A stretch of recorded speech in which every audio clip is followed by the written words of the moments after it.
کہ صدقہ فطر کیا ہے اور اس کی ادائیگی کا انداز اور طریقہ کیا ہے اور کب تک اس کو ادا کیا جا سکتا ہے، شریعت کے اندر اس کی کیا حیثیت ہے، کس کے اوپر صدقہ فطر ادا کرنا لازم ہے اور کس کے اوپر ادا کرنا واجب نہیں ہے، اور کس کو صدقہ فطر دیا جا سکتا ہے۔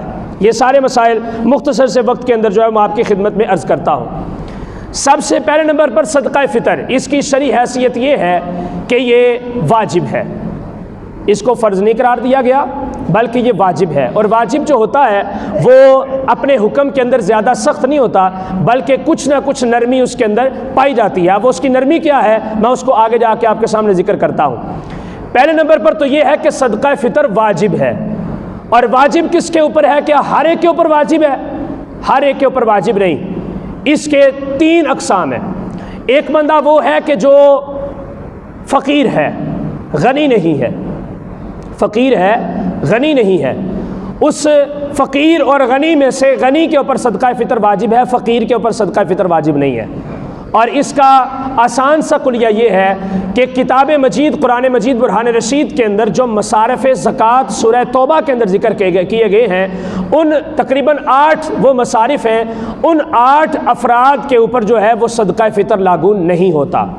ان کو دیا جا سکتا ہے، ان کے اوپر ادا کرنا واجب نہیں ہے۔ تو فقیر اور غنی میں سے فقیر کے اوپر صدقہ فطر ادا کرنا واجب نہیں ہے، غنی کے اوپر صدقہ فطر ادا کرنا واجب ہے۔ اب غنی کی آگے 2 صورتیں ہیں۔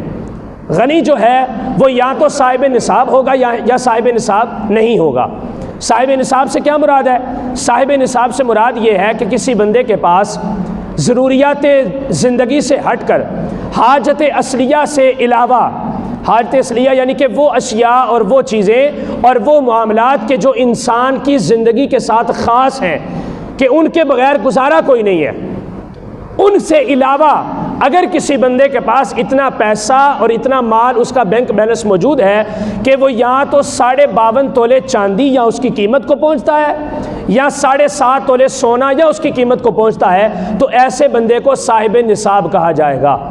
وہ بندہ نصاب کا مالک ہے، اس مالک نصاب کے اوپر جو ہے صدقہ فطر ادا کرنا واجب ہے، اور جو مالک نصاب نہیں ہے اس کے اوپر صدقہ فطر ادا کرنا واجب نہیں ہے۔ چونکہ یہ سوال مجھ سے کیا گیا ہے کہ حضرت صاحب آپ یہ کہہ رہے ہیں کہ صاحب نصاب کے اوپر صدقہ فطر واجب ہے، تو آج کل تو تقریباً ہم میں سے بہت کم ایسے افراد موجود ہیں کہ جو صاحب نصاب ہیں، اکثریت جو ہے وہ مالک نصاب نہیں ہے۔ تو جو بندہ مالک نصاب نہیں ہے اس کو پھر صدقہ فطر نہیں دینا چاہیے؟ دیں گے سارے ہی دیں گے، یہ نہیں کہ اس کے حکم سے کوئی خارج ہو جائے گا، لیکن بات وجوب کی ہے۔ جو لازمی امر ہے، واجب کا جو امر ہے وہ صرف صاحب نصاب کے اوپر ہے، اور جو صاحب نصاب نہیں ہے وہ بھی صدقہ فطر ادا کرے گا۔ کیوں؟ اس کی غرض کیا ہے؟ صدقہ فطر ادا کرنے کا مقصد اور اس کی غرض یہ ہے کہ کتب روایات کے اندر، حدیثوں کے اندر ذکر کیا گیا ہے کہ صدقہ فطر کی ضرورت کیا ہے۔ اس کی ضرورت یہ ہے کہ جو آپ روزے رکھتے ہیں، ان روزوں کے اندر اگر ہم سے کوئی غلط جملہ بولا گیا یا کوئی روزہ ہم سے خراب ہو گیا نفسانی خواہشات کے اعتبار سے، یا کوئی بری بات روزے کی حالت کے اندر ہمارے منہ سے نکل گئی، تو اس کا جو گناہ ہے اللہ تعالیٰ اس صدقہ فطر کی رقم کو ادا کرنے سے اس گناہ کو بندے کے ذمہ سے معاف کر دیتا ہے۔ یہ ان گناہوں کا اور ان غلطیوں اور کوتاہیوں کا کفارہ بن جاتا ہے۔ لہٰذا جو بندہ صاحب نصاب ہو یا صاحب نصاب نہ ہو، فرق صرف یہ ہے کہ مصارف زکوٰۃ میں سے نہ ہو، مصارف زکوٰۃ میں سے نہ ہو، فقیر نہ ہو، اغنیاء کے اندر اس کا شمار ہو، تو جو بندہ غنیوں میں سے ہوگا، اغنیاء میں سے ہوگا، اس کے اوپر صدقہ فطر ادا کرنا ضروری ہوگا، اور جو فقیر فقراء غربا ہوں گے وہ صدقہ فطر ادا نہیں کریں گے بلکہ وہ صدقہ فطر لوگوں سے وصول کریں گے۔ اب اس کے بعد سوال یہ پیدا ہوتا ہے کہ جب کسی کو زکوٰۃ یا صدقہ فطر کی رقم دینی ہے تو کیا اسے بتانا ہے کہ یہ صدقہ ہے یا یہ زکوٰۃ ہے؟ اس کے اندر میں ایک بڑی درد مندانہ اپیل آپ سے کرنا چاہتا ہوں۔ وہ یہ ہے کہ ہمارے معاشرے کے اندر پائے جانے والے افراد کی اقسام 3 ہیں۔ 3 قسم کے لوگ ہمارے معاشرے کے اندر پائے جاتے ہیں۔ ایک تو وہ ہیں کہ جو فیکٹریوں کے مالک ہیں، جن کے پاس پیسہ کھلا ہے اور ان کو کسی سے لینے کی حاجت پیش نہیں آتی، صاحب نصاب ہیں، بینک بیلنس والے ہیں، اثر و رسوخ والے ہیں۔ ایک تو وہ افراد ہیں۔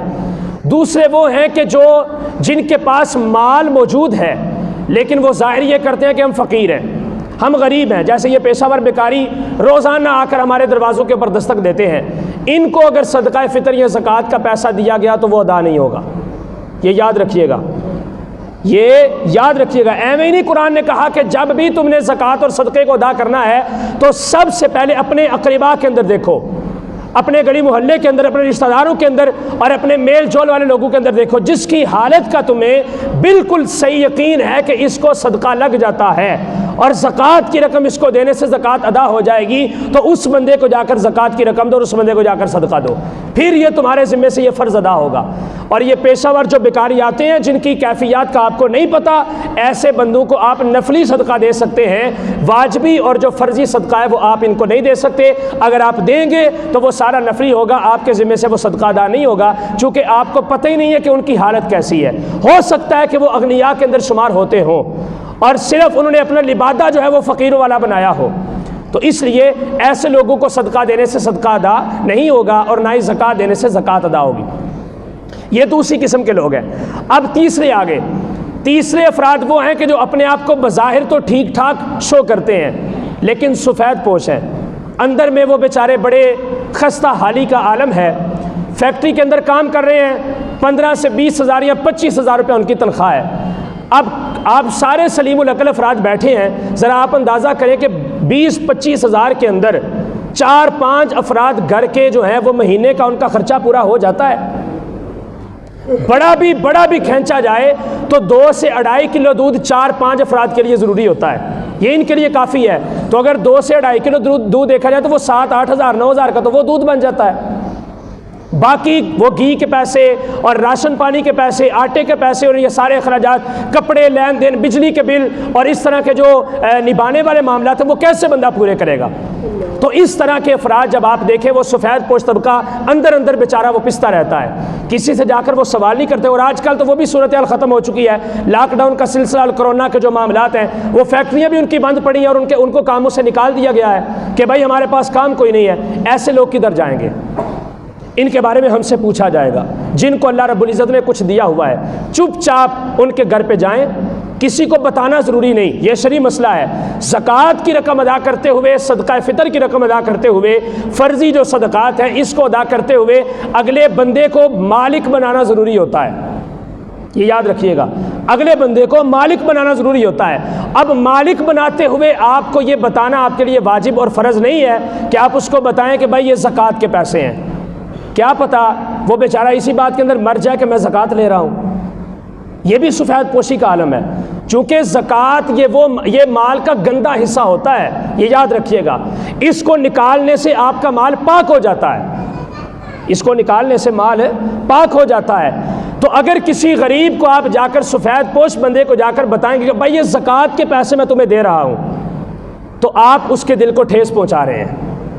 بتانا ضروری نہیں ہے، آپ کا دل سے نیت اور آپ کا ارادہ ہی کافی ہے کہ بھائی میں یہ صدقہ فطر دے رہا ہوں یا میں یہ زکوٰۃ کے پیسے دے رہا ہوں۔ اسے بس آپ یہ کہہ دیں بھائی یہ آپ کے چھوٹے چھوٹے معصوم بچوں کے لیے میری طرف سے عیدی ہے، آپ اس سے راشن خریدیں، کپڑے خریدیں، جو کچھ مرضی کریں، یہ میری طرف سے آپ کے لیے ہے۔ تو اس طرح سے اپنے اہل و عیال اور اپنے رشتہ داروں اور اپنے جو ہے وہ قرب و جوار کے اندر یہ لوگ تلاش کریں، دیکھیں ان کو، اور عید الفطر آنے سے پہلے کم از کم اگر کچھ نہیں ہو سکتا تو گھر کے 2 افراد یا 2 چھوٹے جو بچے ہیں ان کی عید کی خوشیوں کے اندر آپ ضرور شامل ہو جائیں۔ تو یہ کام جو ہے یہ آپ لازمی کریں۔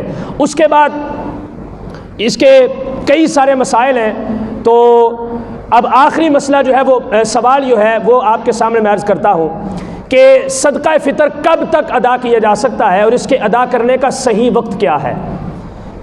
صدقہ فطر جب تک بندہ مالک نصاب ہے اس کے اوپر واجب ہے صدقہ فطر ادا کرنا۔ تو صدقہ فطر ادا کرنے کا مسنون وقت عید الفطر سے پہلے کا ہے، عید الفطر سے پہلے کا ہے کہ آپ صدقہ فطر کو ادا کریں اور غریب غربا مساکین کو وہ رقم جا کر دیں تاکہ وہ اس رقم سے شاپنگ وغیرہ کریں، خریداری کریں، اور آپ کے ساتھ کچھ نہیں ہو سکتا تو کم از کم ایک اچھا سا مطلب کہ درمیانہ سا لباس خرید کے آپ کے ساتھ عید کی خوشیوں کے اندر شامل ہو سکیں۔ عید سے پہلے اس کا ادا کرنا سنت مبارکہ ہے، اور حضرت سیدنا فاروق اعظم رضی اللہ تعالیٰ کا معمول مبارک یہ تھا کہ آپ تقریباً عید سے 15-20 دن پہلے صدقہ فطر ادا کر دیا کرتے تھے، اور آپ کے زمانے خلافت کے اندر اکثر یہ طریقہ رائج تھا کہ آپ بہت زیادہ وقت پہلے صدقہ فطر کو غرباء تک جو ہے وہ پہنچا دیا کرتے تھے. تو عید کی نماز سے پہلے اس کو ادا کرنا سنت ہے. اب سوال یہ پیدا ہوتا ہے کہ عید کی نماز سے پہلے اگر ادا نہیں کیا تو کیا صدقہ فطر ساقط ہو جائے گا؟ صدقہ فطر ساقط نہیں ہوگا کسی بھی صورت میں نہیں. پچھلے سال بندے کے اوپر صدقہ فطر واجب ہوا تھا, اب اس نے اس وقت ادا نہیں کیا یہاں تک کہ اگلا رمضان آ چکا ہے, تو اب اس نے پچھلا ادا نہیں کیا تو اس کے لیے کیا حکم ہے؟ اس کے لیے حکم یہ ہے کہ وہ پچھلا بھی ادا کرے گا اور آگے آئندہ آنے والا بھی ادا کرے گا. صدقہ فطر جب تک ادا نہیں کیا جائے گا تب تک وہ ذمے سے ساقط نہیں ہوگا. اس کو بہر صورت ادا کرنا ہی پڑے گا. ہاں لیٹ کریں گے تو لیٹ کرنے کا وہ جو ہے وہ کچھ نہ کچھ گناہ ہوگا, لیکن سنت طریقہ حضور علیہ الصلوۃ والسلام کا یہ ہے کہ عید الفطر کی ادائیگی سے پہلے اور عید کا چاند طلوع ہونے سے پہلے صدقہ فطر کو ادا کیا جائے. یہاں تک کہ عید الفطر کے دن کی جو فجر کی نماز ہے اس فجر کی نماز سے پہلے جتنے بھی افراد گھر کے اندر موجود ہیں, اور چھوٹا سے چھوٹا بچہ ہو یا بوڑھے سے بوڑھا کوئی شیخ فانی ہو, تمام تر افراد کے اوپر صدقہ فطر ادا کرنا واجب ہے اور ان سب کی طرف سے صدقہ فطر کو ادا کیا جائے گا. تو یہ جتنے